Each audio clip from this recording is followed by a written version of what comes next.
everybody. This is Julian Charles again of the mindrenewed.com, podcasting to you from the depths of the Lancashire countryside here in the UK.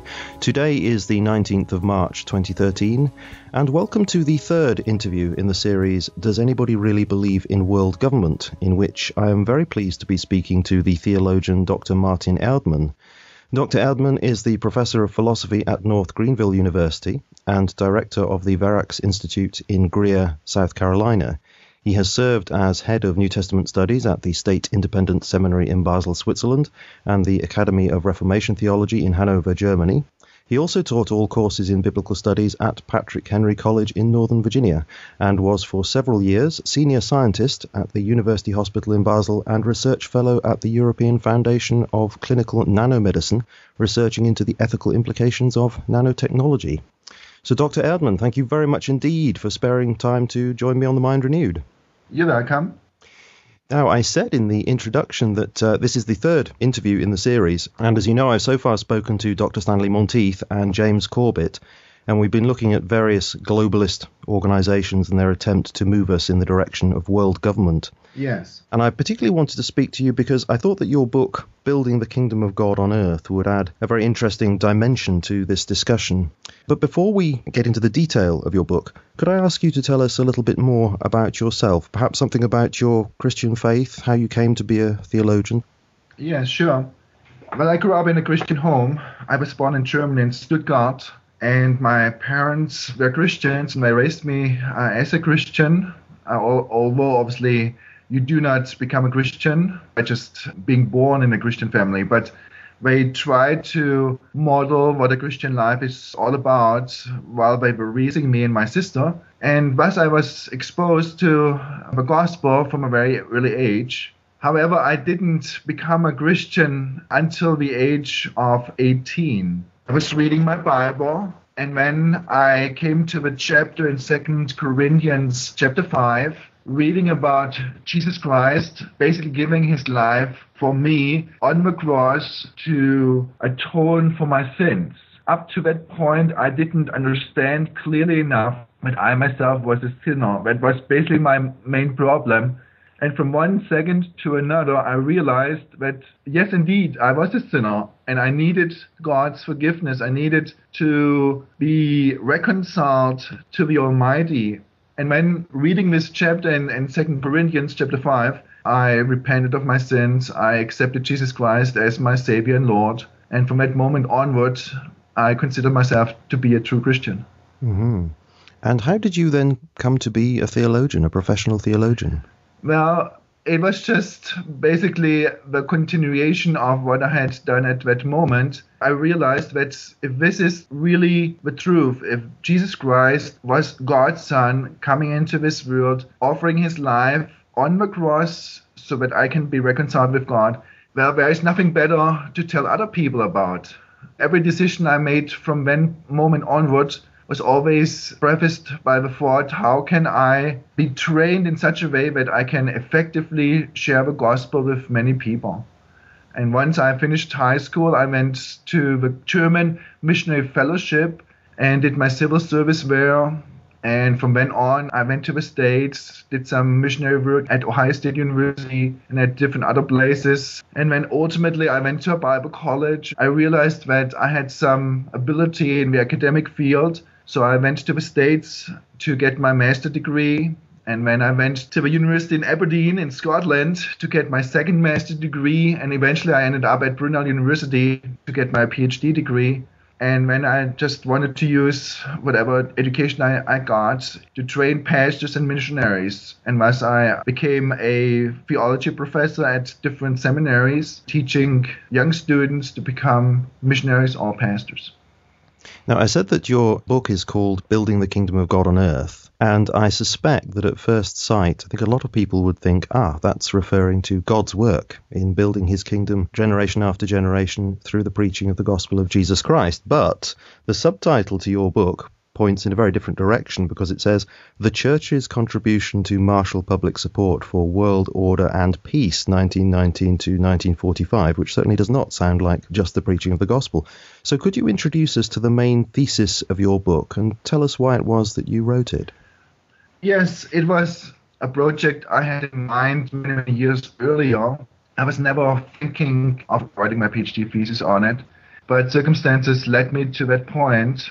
I wanted to actually get a PhD in New Testament studies at the University of Aberdeen, but the supervisor at the time, Dr. Ruth Edwards, basically asked me to define what I believe about the Bible.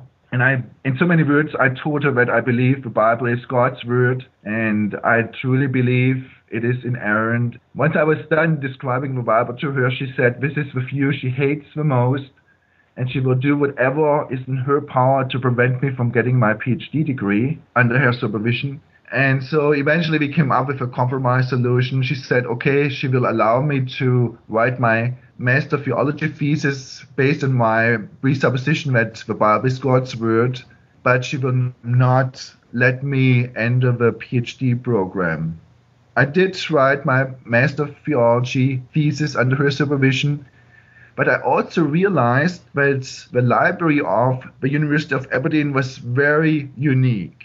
I also went into the section where all the history books were on display and realized very quickly that the selection of history books, especially in regards to American history, was extremely unique.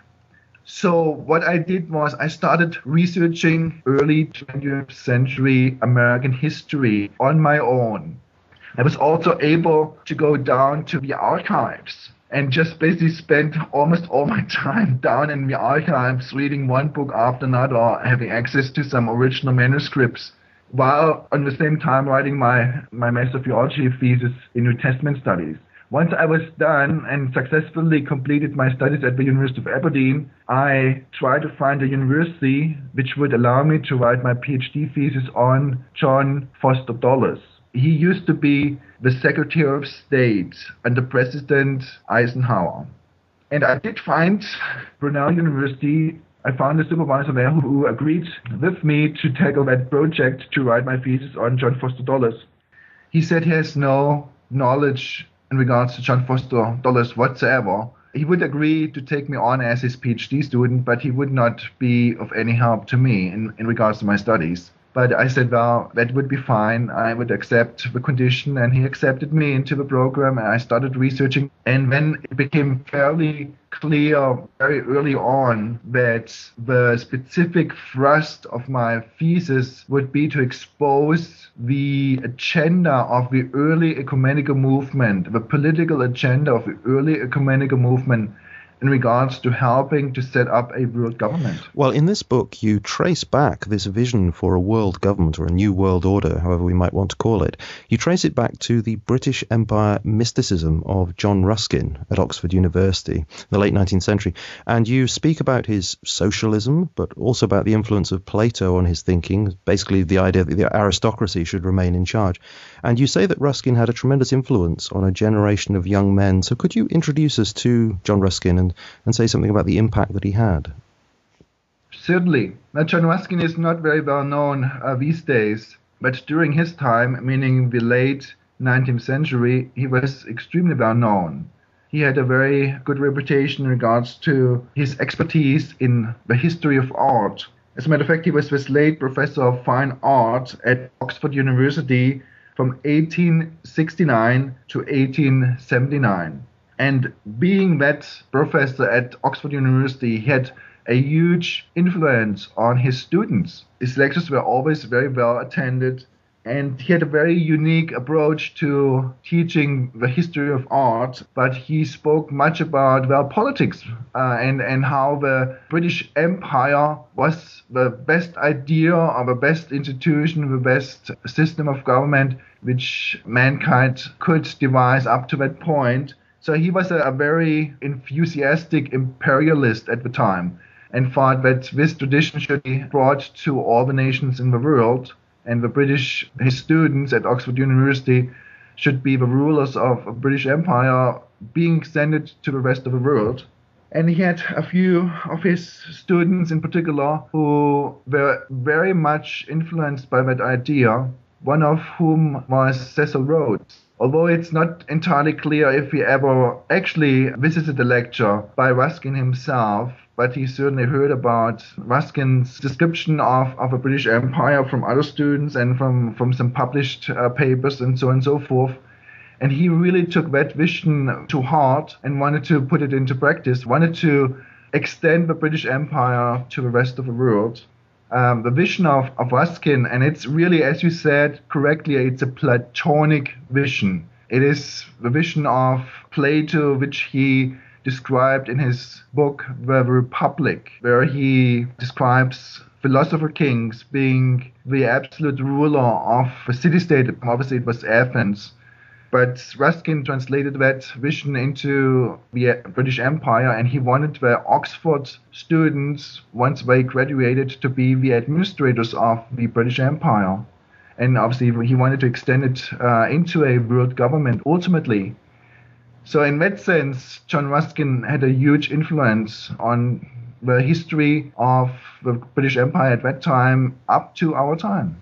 And another person upon whom Ruskin had a great deal of influence, I believe, was Lord Alfred Milner. Yes. And is it right that Milner's followers then formed the Round Table Group? Could you explain the significance of this Round Table Group and give us some idea of its philosophy? Yes, certainly. Well, once again, Lord Alfred Milner was a very influential, very powerful man. And he became High Commissioner in South Africa. He formed a group of young administrators around himself during his time as High Commissioner. And other people called that group Milner's Kindergarten, because all these young administrators, all of them were graduates from Oxford University, looked very young to the people around them. So they called that group Milner's Kindergarten. But these graduates were very sharp individuals. They were highly talented.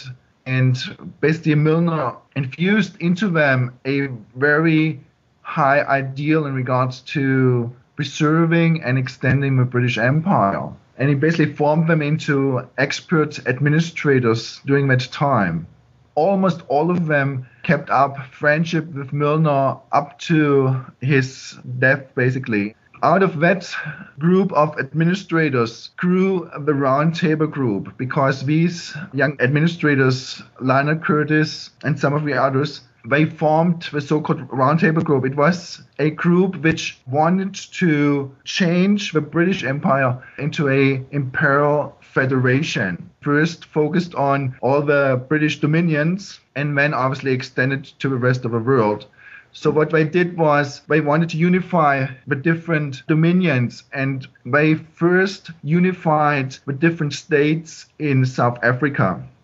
Once they were finished with that, some of these administrators went to Canada, went to New Zealand, went to the other dominions of the British Empire and set up local so-called Round Table groups. And these local groups were then charged with a duty to promote this idea of imperial federation, because they thought that this was the only way how the British Empire could actually be preserved and extended into the future. They didn't see much hope in regards to the viability of a British Empire as it was set up at the time.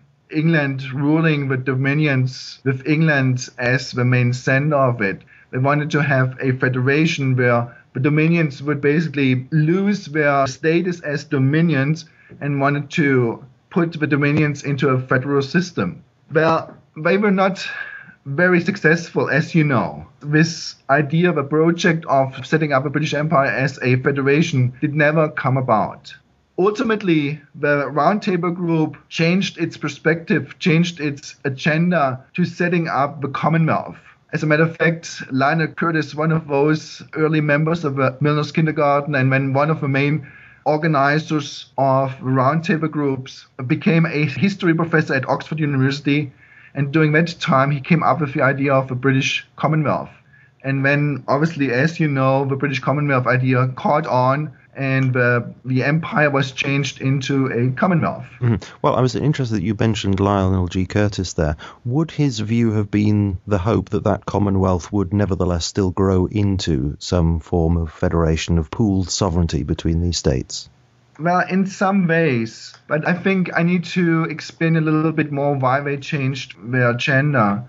fairly early, once they wanted to set up these dominions as federal states, they realized that it would not be possible to do so. One reason was just a growing nationalistic sentiment among the nationals in these different dominions, like in Canada, like in New Zealand, and different other parts of the world, even in South Africa.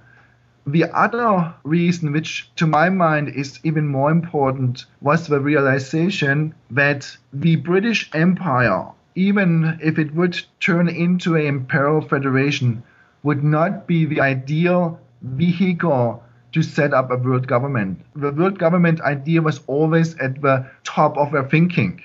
This was always what they truly wanted to accomplish. They never wanted to stop just with the imperial federation. They wanted to use the British Empire and then the Imperial Federation as the basis of a world government. Now, just to be absolutely clear about this is not speculation on your part. You have the documents to prove from their own writings that this is what they intended. Exactly, yes. I looked at the writings of the Roundtable Group. They had different publications, and some of the main members of the Roundtable Group published books and published pamphlets on their own. So as a matter of fact, it's really easy to look into these publications and to come up with a very clear picture in regards to their objectives. The main idea was to set up a world government, ultimately, using the British Empire or Imperial Federation to do so. But they realized it would not work out as they had envisioned it to be. And the main problem they realized was the United States of America would not be willing to come back into the British Empire. Since the Americans, as you know, had pulled off a successful rebellion or revolution in the late 18th century, they did not want to subject themselves again under British rule. And this was the main impediment to using the British Empire as the nucleus of a world government, because the most important country, meaning the United States of America, would not be willing to be part of that setup. And thus, the idea of a world government based on the British Empire would not work out. They needed to convince the United States to become part of a world government. And they realized they needed to use a different approach. And the other approach then was to use the League of Nations for that purpose at the end of the First World War. Mm-hmm. And obviously it didn't work out in regards to the League of Nations, but that's a different story. But the main point is they actually turned around to destroy the British Empire. As I said, first they wanted to use the British Empire as their foundation of a world government. Once they realized it would not be realistic, they actually turned around and started to destroy the British Empire. And thus that idea of a British Commonwealth came into being, because they realized that the British Empire as it was set up would not allow them to establish a world government. And then the League of Nations itself failed to provide any stable basis for world peace, so that just fueled their internationalism even more, did it not? Yes, they realized that the League of Nations would be a better idea as the nucleus of a world government. And if you know a little bit about history, you know that the Versailles Peace Conference at the conclusion of the First World War, meaning in the year 1919, didn't turn out as some of the participants had hoped. Woodrow Wilson, the American president at the time, was very much in favor of setting up a League of Nations, and he wanted to bring America into such a coalition or league as the first step towards a world government. But there were two senators in America who totally opposed America's participation in a League of Nations. It is actually very interesting to note that these two senators, William Boga was one of them and Henry Lodge was another, were actually very much in favor of a League of Nations, but they despised Woodrow Wilson as president, as a politician. And because Woodrow Wilson was so much in favor of bringing America into the League of Nations, they opposed that idea, not because they were opposed to the idea itself, but because they didn't like Woodrow Wilson. Basically, America never signed the Versailles Peace Treaty and thus did not become automatically a member of the League of Nations as all the others became, who signed the peace treaty, except Germany, of course. Germany became a member later on. But America never signed the peace treaty and thus never became a member. And that really broke Woodrow Wilson's heart. He went back to America and campaigned. He traveled the country in a train and campaigned for America's participation. And that not only broke his heart, but also his health. And he had a brain hemorrhage and was basically incapacitated for the rest of his life until he died in 1924. And once it became very clear to the American delegates at the Versailles Peace Conference that America would not become a member of the League of Nations, they actually met at the Hotel Majestic in Paris on May the 30th, 1919, to come up with an alternative scheme. Is this where the Royal Institute of International Affairs comes into the story? That is exactly the point. It was not called Royal Institute of International Affairs, but just Institute of International Affairs. And the individuals who came together at that meeting at the Hotel Majestic were the British, or at least some of the main British delegates to the peace conference, as well as some of the American delegates, including John Foster Dulles, for example. But the one who basically set it up was Colonel Mandell House. He was the personal advisor of Woodrow Wilson, and he had earlier set up the so-called Inquiry, which was a group of experts in America who eventually went to Paris Peace Conference. And members of that group, the Inquiry, under the leadership of House, Colonel House, and some of the British delegates came together at that hotel to come up with an alternative scheme. And the idea behind the new scheme was to set up two organizations which would be independent but still cooperate with each other, one in the British Arts, the other in America. The branch in the British Arts was called Institute of International Affairs, and the group which would go to America became known as the Council on Foreign Relations in 1921. They were not called that initially, but they merged with an already existing organization in the States 2 years later, and that other organization was called the Council on Foreign Relations, and thus they adopted that name of that other organization. So the Council on Foreign Relations in America and the Institute of International Affairs were basically two separate organizations, but working hand in hand to bring about a world government. Mm-hmm.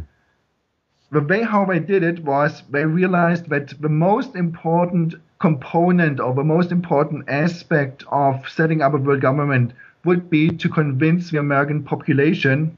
And when they discussed the best possible way how to do that, how to accomplish that, and they realized that they needed to go to the American public directly.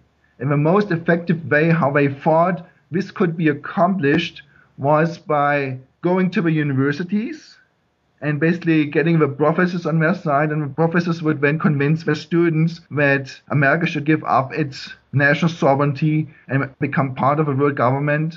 And the second leg of that strategy was basically to go to the churches and use the churches to propagandize the American population or public in regards to merits of world government. Mm-hmm. And this is where my research interests came in. I wanted to understand how the Roundtable Group, with its extension of the Institute of International Affairs in Great Britain and the Council on Foreign Relations in America, succeeded in getting the churches on their side and using the churches as the vehicle to spread the message of setting up a world government. And they did this by infiltrating the liberal Christian ecumenical movement. And the way that they did it, that you explain in your book, is that they did it by reinterpreting this message that is in the Bible of the kingdom of God, but having a kind of secularized version of that message, which tended to fit with the liberal Christian ecumenical movement. Could you explain how that reinterpretation of the kingdom of God worked in their thinking? Once again, you are correct in stating that they approached the liberal churches, the mainline churches, primarily the Presbyterian Church, because some of the delegates and some of the members of the Council on Foreign Relations were members also of the Presbyterian Church in America. And the Presbyterian Church in America was very well established It was not yet a liberal church as such, but it was moving in the direction of becoming a liberal church. The changeover from a predominantly conservative denomination to a liberal denomination happened in the year 1929. But just a few years earlier, there was a very strong debate going on within the church between these two factions. And the liberal wing basically hired John Foster Dulles to be their advocate. And ultimately they prevailed. They took over the Presbyterian Church. And when they wanted to use the Presbyterian Church as their campground, so to speak, to reach out to some of the other liberal churches like the Methodists, like the Lutherans, like the Episcopalians, and then convince the leadership of these different denominations to set up what became known as the ecumenical movement. They wanted to unify the different denominations as a showcase to prove to the politicians that unification would be possible. So in essence, what I'm saying is the ecumenical movement was not set up only to unify the churches. The unification of the churches was meant to be a showcase for the unification of nations, to convince the politicians to unify the nations of the world and set up a world government.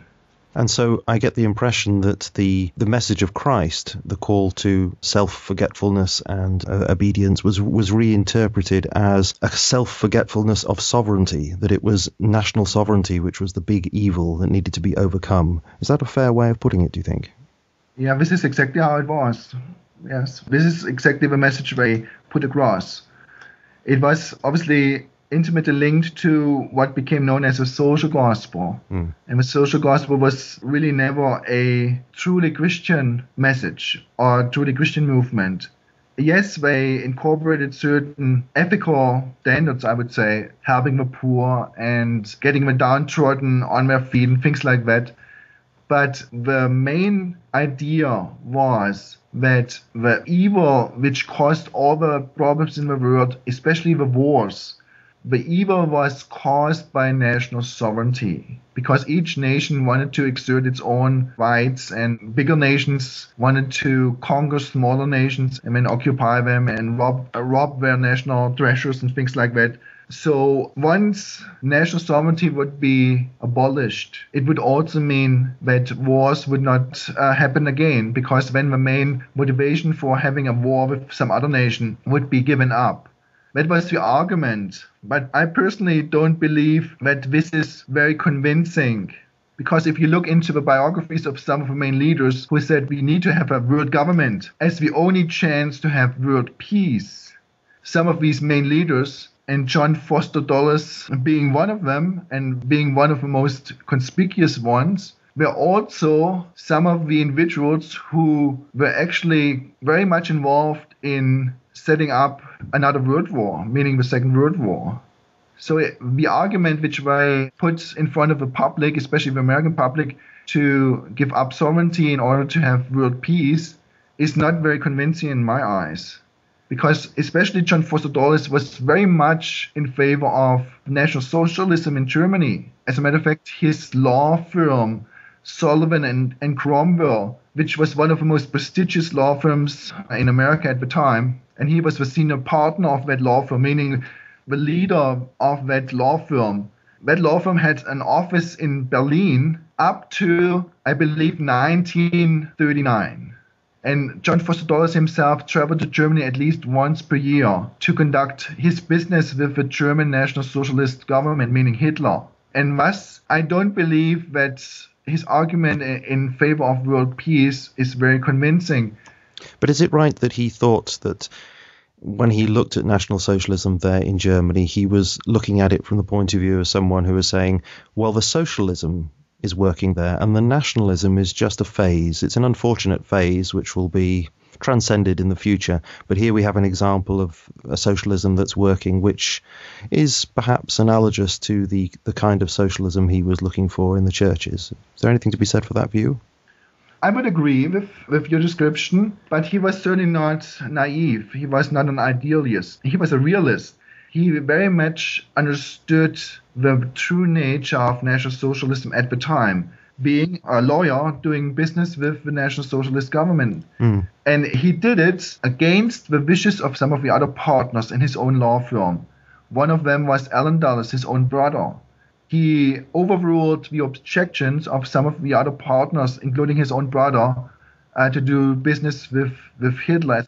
And he prevailed to such an extent that even after 1941, as you know, the attack on Pearl Harbor happened on the 7th of December 1941.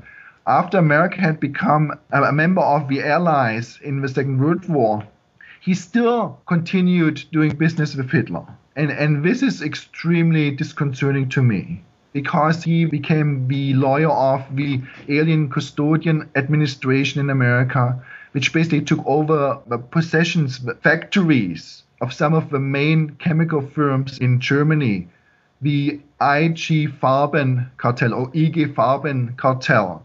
And that chemical company cartel had some firms in America, and the Alien Custodian Administration took over these companies in America once America had entered into fighting against the Germans. And John Foster Dulles became the lawyer to the commissioner of the Alien Custodian Administration. And in that position as the lawyer, he made sure that these chemical firms in the United States produced war material, mostly explosives, and shipped these explosives to South America, usually Argentina. And when it was told to the Germans that they can pick up these explosives from these states in South America and use them against America. And this during the time when America was at war with Germany. And John Foster Dulles made sure that Germany would get these explosives. So it was, in my book, in my understanding, this was high treason of the highest order.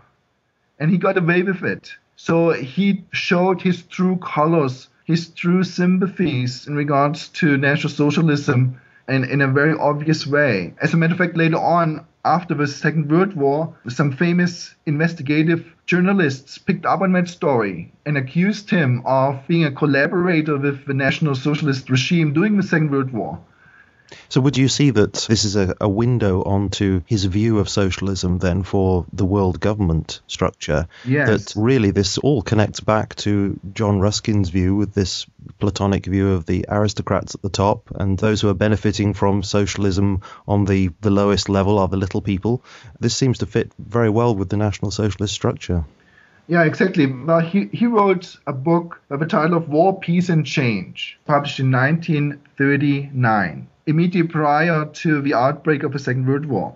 And in this book, which was his most famous, he basically said that the ideal social structure for America were either National Socialism or communism. At that time, this meant communism as it was set up in Russia under Stalin.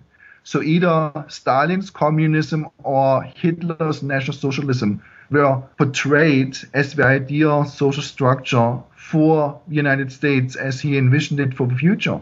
And I believe he never abandoned that goal. I believe this was the reason why he supported National Socialism during the Second World War. I believe this was the reason why he was extremely in favor of whatever Stalin did later on. And yes, the point is socialism. He wanted to bring socialism to the United States. And he said it. He wrote it in his book. It's not something I made up. He publicized it as broadly as he possibly could. And I believe he never gave up that idea, even when he became Secretary of State under President Eisenhower. But if we go back to the time which I describe in my book, it was extremely obvious what he wanted to do. And yes, world government should be a socialist world government.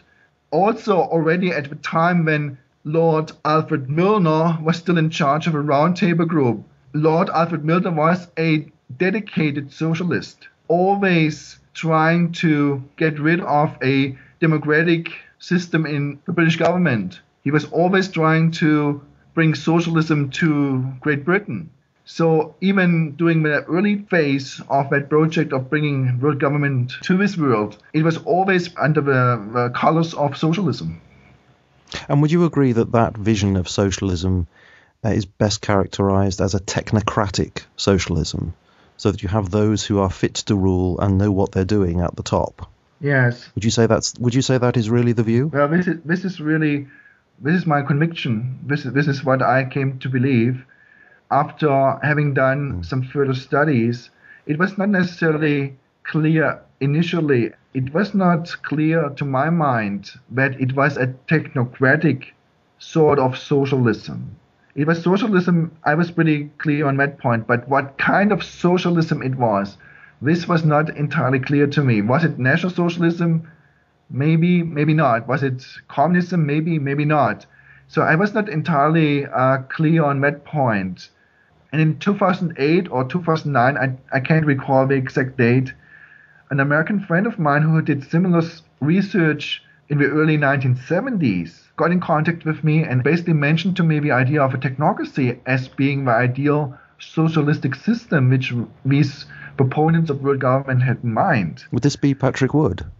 That would be Patrick Wood, correct. Mm-hmm. He's a dear friend of mine. Patrick Wood mentioned to me that I should look into technocracy as the socialistic branch, so to speak, which was in the mind of these proponents of world government. And that was something that was growing in the 1930s, wasn't it? Yes, correct. It was a large movement here in the United States in the early 1930s, but it totally collapsed. And I did remember that I had a book on the history of a technocratic movement in my hands, and I flipped through the pages and I read some passages and basically came to the point where the collapse was described, and I thought, well, this has nothing to do with what I was researching.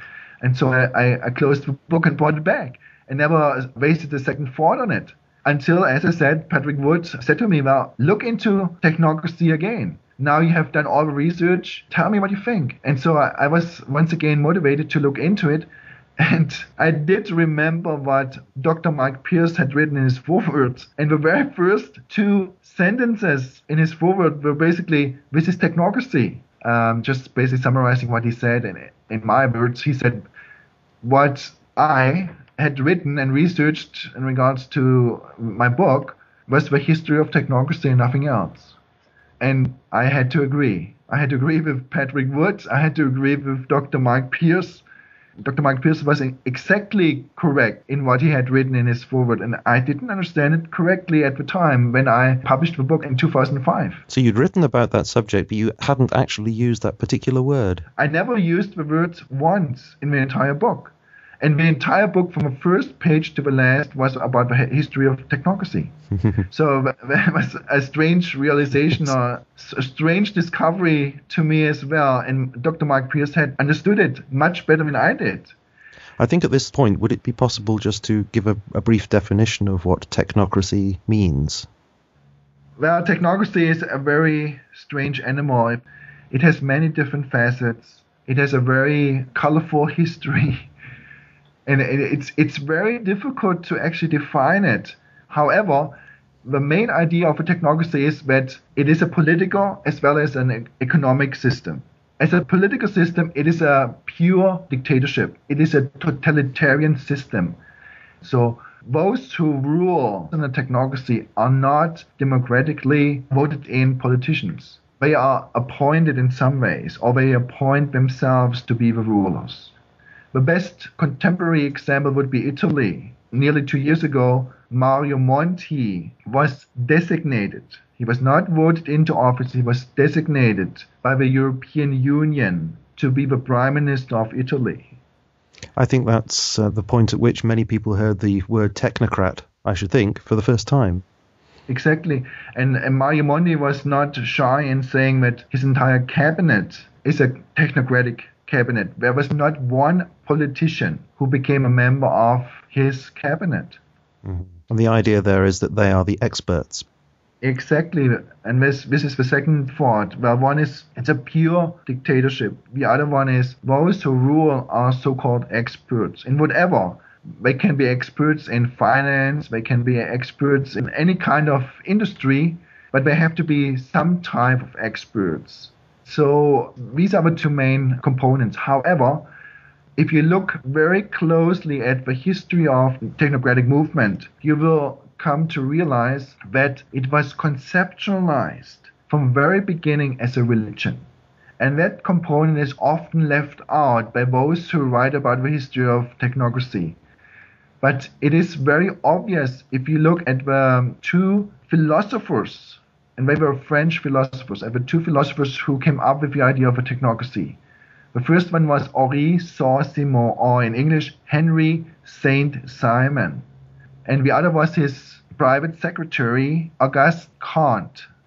The philosophy of the movement which Henri Saint-Simon had brought into being was called Saint-Simonism. And the philosophy Auguste Comte came up with was called positivism.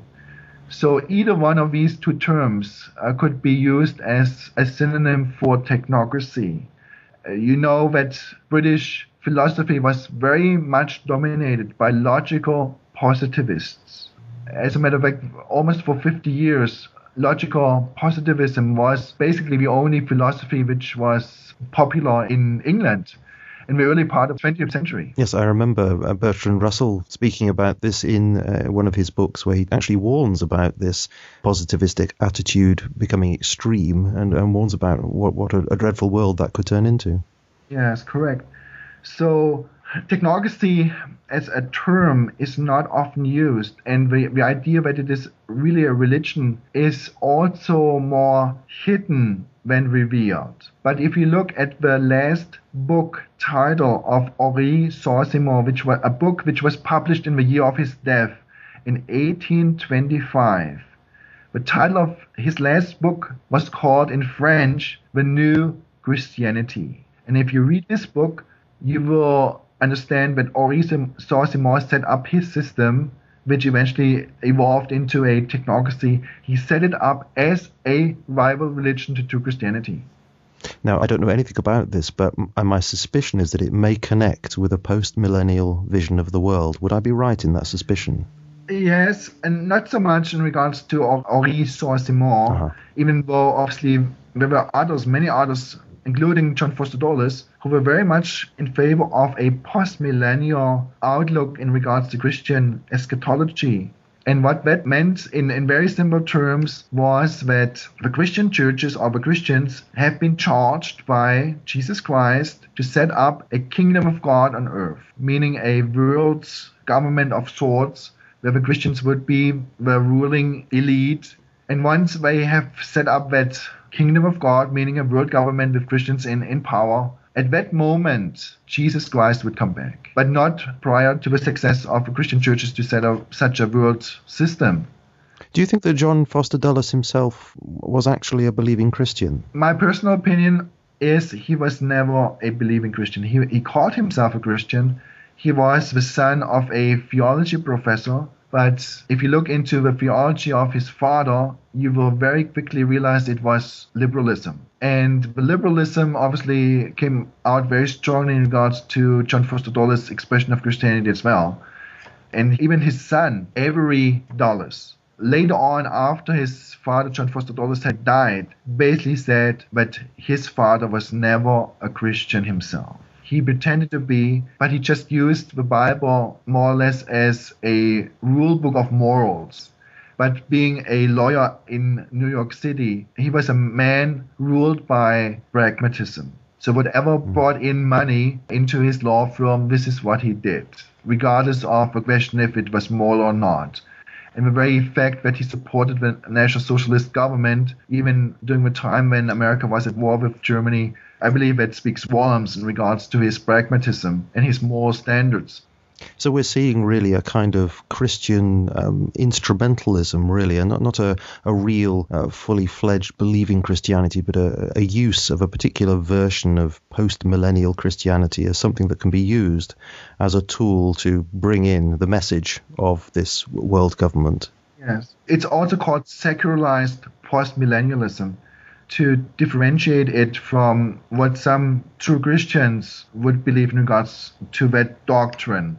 Obviously, there were some true Christians like B.B. Warfield or J. Gresham Machen or even Jonathan Edwards. All of them were post-millennialists, but their type of post-millennialism was very different from the type of secularized post-millennialism which John Foster Dulles believed.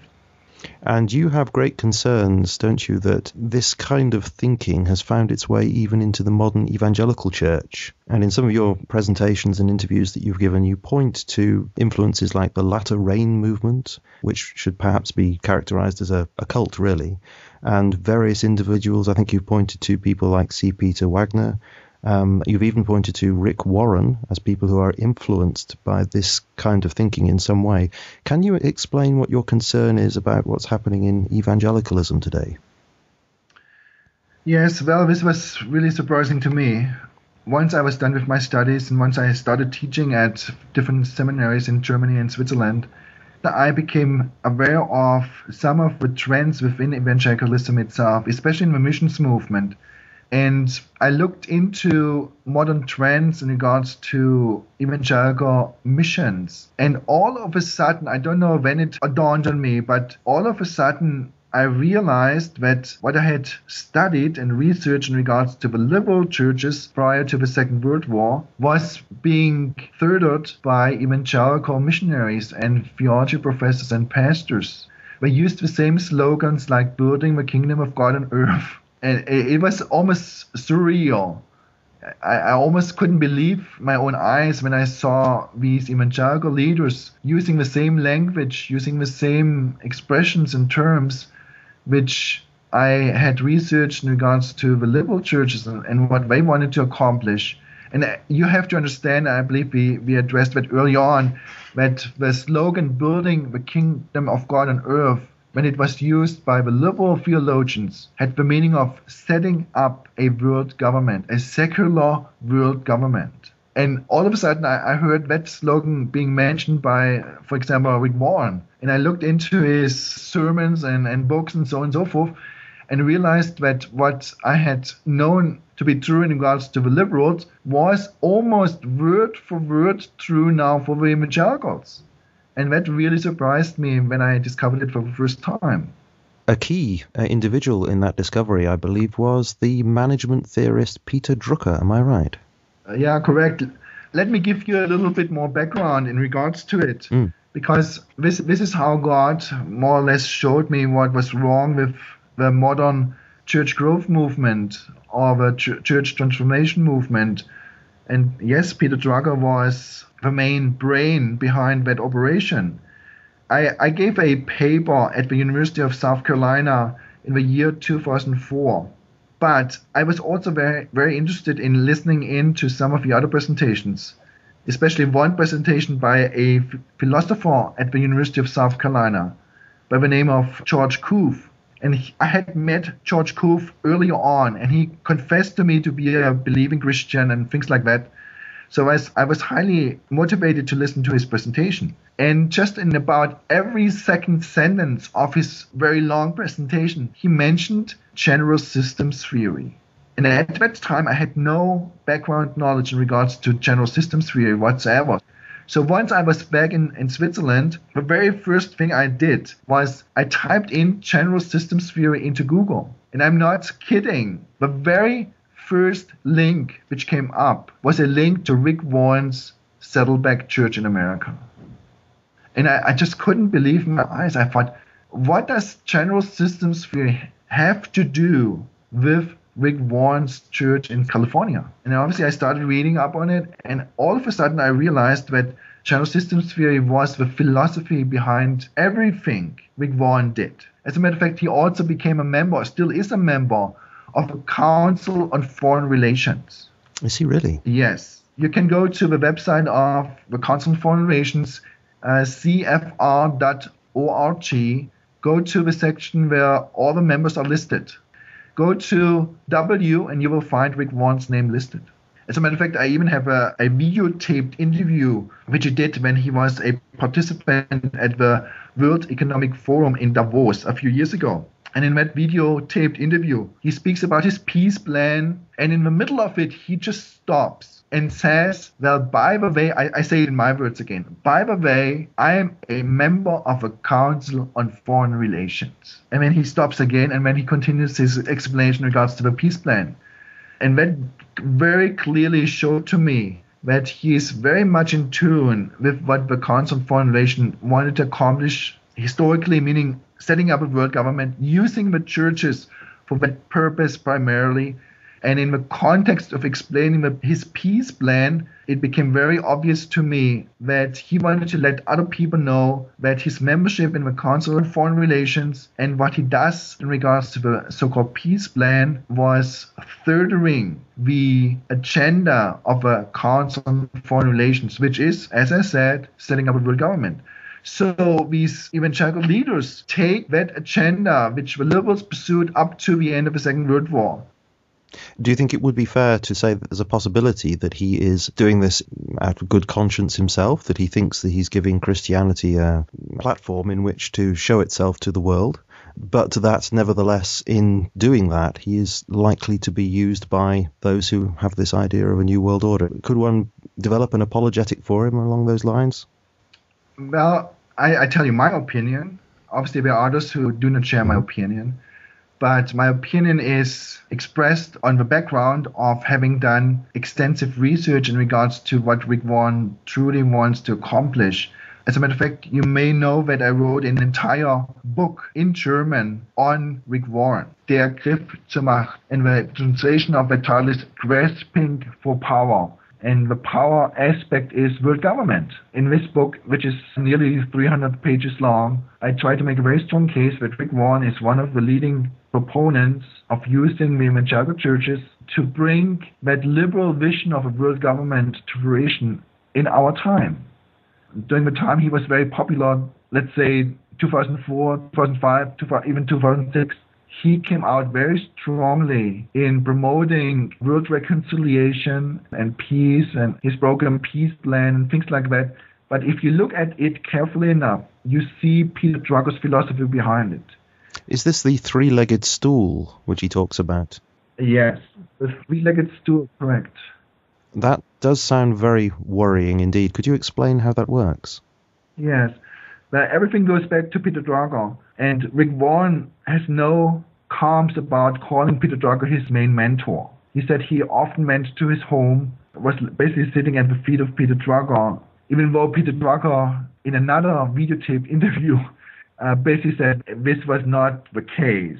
And if Peter Drucker, in that videotaped interview, shortly before he died, he was asked, "Are you a Christian? If Rick Warren is following your philosophy, are you a Christian?" And Peter Drucker point blank said, "I am not a Christian." All what I was interested in doing was I basically looked out of a window and I saw all these mega churches popping up in America. And I realized the great influence these evangelical megachurches had on American society. And I had an ingenious idea. I thought to myself, if I could have access to these churches, if I could have access to the pastors of these mega churches, I could change American society according to my philosophy. And his philosophy is communitarianism, which is, in essence, it's nothing else but technocracy. It's just a different term.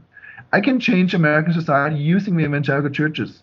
And this is exactly what he did. He got in contact with some of these mega pastors. He did it via the help of Bob Buford, who was a cable TV owner who sold his business, got extremely rich, set up a non-profit organization called Leadership Network in Dallas, Texas. And Bob Buford was a personal friend of Peter Drucker, and both of them got together, invited about 50 pastors, evangelical pastors, to come to Dallas and to sit in on some of the teaching sessions of Peter Drucker. And they called these pastors in on a periodic basis. And during these sessions, Peter Drucker influenced them with his philosophy. And as you may guess, some of the main megachurch pastors who became extremely well known were participants in these early sessions of the Leadership Network. Yes. You say that Rick Warren was clearly influenced by Peter Drucker, and particularly by this three-legged stool idea. Yes. That is the idea, am I right, that this is a cooperation between government, business, we might say corporations, and various social organizations, all cooperating together to form ultimately some form of the best way to run the world. Yes. That strikes me as a very worrying model. Yeah. You are correct in describing the three-legged stool model, and it goes back to Peter Drucker, which was his main model of what an ideal society should look like. And it's the interaction and close cooperation between three different sectors of society. The first sector is the business world, the second sector is the political world, and the third sector is the social world or the non-profit organizations, in particular the churches. So he wanted to set up a system where all these three different components of society would closely work together. And the objective was, based on the communitarian philosophy of Peter Drucker, to bring socialism to the world in the form of a world government.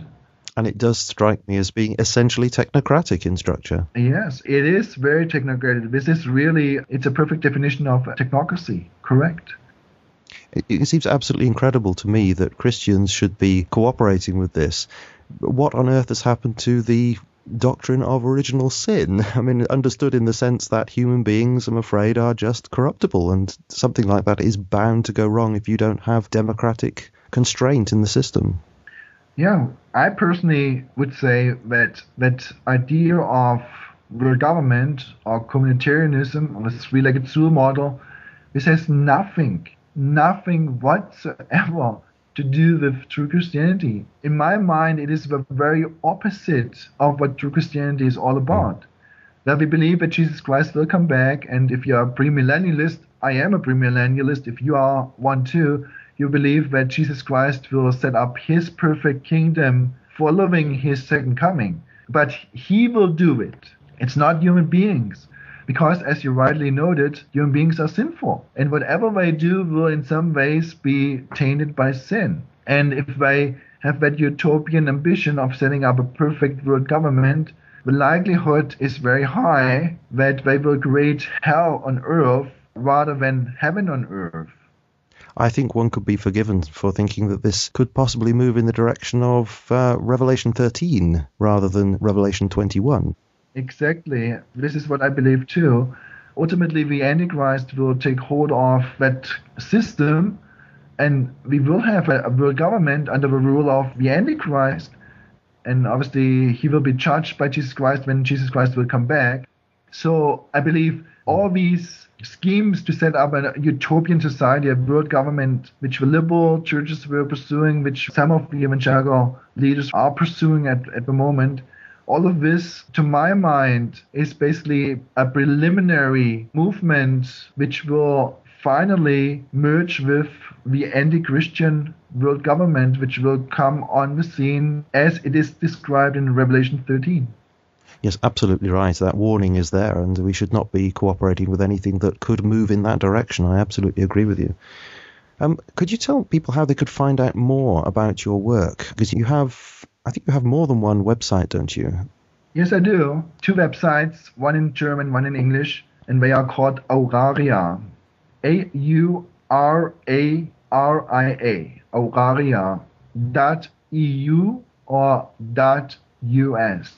And on these 2 websites, I publish articles and also some videos which I produced to explain further what technocracy is all about, both its religious aspect as well as its political and economic aspects. And obviously these sites are set up to warn about technocracy. I'm not promoting it. I'm warning not to get involved in it. And what is really sad to me, to my mind, technocracy is a really anti-Christian totalitarian system. It will not allow true Christians to exist if such a system is set up. The really sad part of it is that many Christians are involved in promoting such a system, trying to bring such a system to their country and to the world ultimately. I hasten to add that most of the Christians who are involved in some of these movements have no idea that this is what they do. I will also add that most of the leaders, such as Rick Warren, surely know what they are all about, what their true objectives are.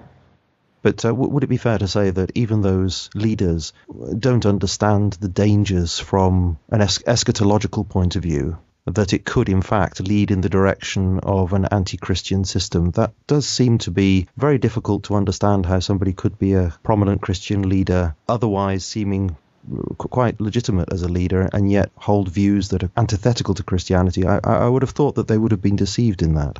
No, I would agree with you on that point. I don't believe they are doing what they do with the specific purpose of destroying Christianity.